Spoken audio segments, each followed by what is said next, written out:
Hey, what's up guys, Seb here, and today I'm bringing you quite an exclusive video on the Huawei TalkBand B2. So, some time ago I was at the Huawei headquarters in Amsterdam, and over there I got the chance to unbox and briefly test out the Huawei TalkBand B2. So on the box you find a picture of the B2 as well as of course which color you have and some serial numbers.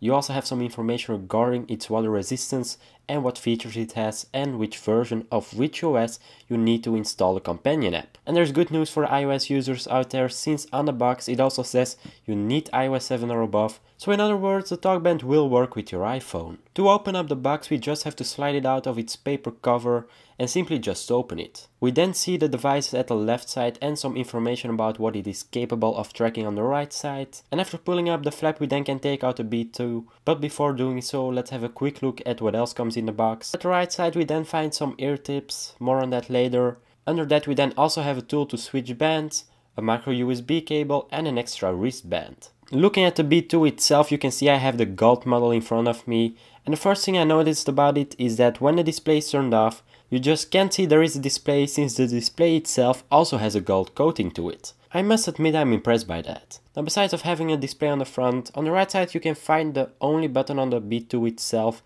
and it's a power button. On the band you also have a little button, like on the left side, and when pressing both buttons at the same time the B2 will just plop out. The reason you can do this is not to switch bands, but to first of all charge your B2 with a micro USB cable, and second to use the B2 as a headset. I didn't try to put it in my ear, but if you are willing to, you can just place phone calls with the B2, and I see that as a cool feature. Of course, calling isn't the only thing you can do with the B2.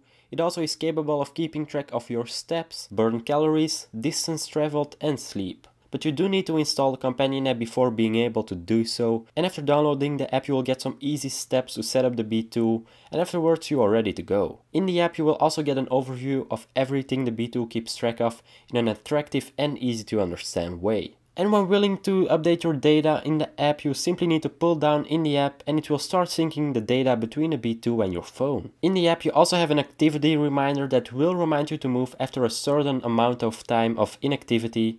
And the cool thing is that you can decide by yourself after which amount of inactivity you want to be reminded to move. You then also can choose to set an alarm for when your phone loses connection with the B2, and when it does lose connection, your phone will start vibrating. There also is a smart alarm that will wake you up when the B2 thinks is the best moment, looking at your sleep pattern. There of course is an interval between when you want to wake up and when the B2 actually thinks it is best to wake you up. And like with the activity reminder, you can also set days for when you want this to happen. You also can set a reminder, and when the time has come to remind you about the thing you want to be reminded of, the B2 will gently start vibrating.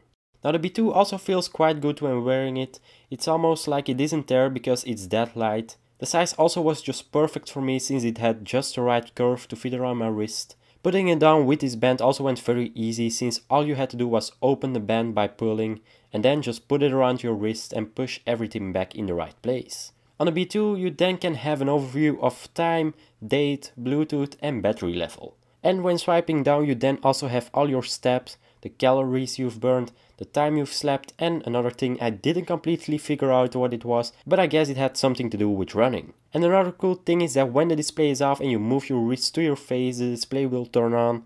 And when repeating this gesture just with the movement of your wrist, you can also scroll between all the sections on the B2. For a short time I used the B2, it wasn't very accurate in counting my steps, since after placing 5 steps I suddenly was at 30, but I think that might have something to do with the fact I don't know how tall I really am. If you would happen to have any questions regarding the B2, be sure to leave them in the comments down below, and I promise you I will answer them. Also, don't forget to press that subscribe button to catch more videos like this one when they go live, as well as some possible future content of the B2, since I will try my best to lay my hands on one and review it. So like always guys, thanks for watching and I will catch you in the next video.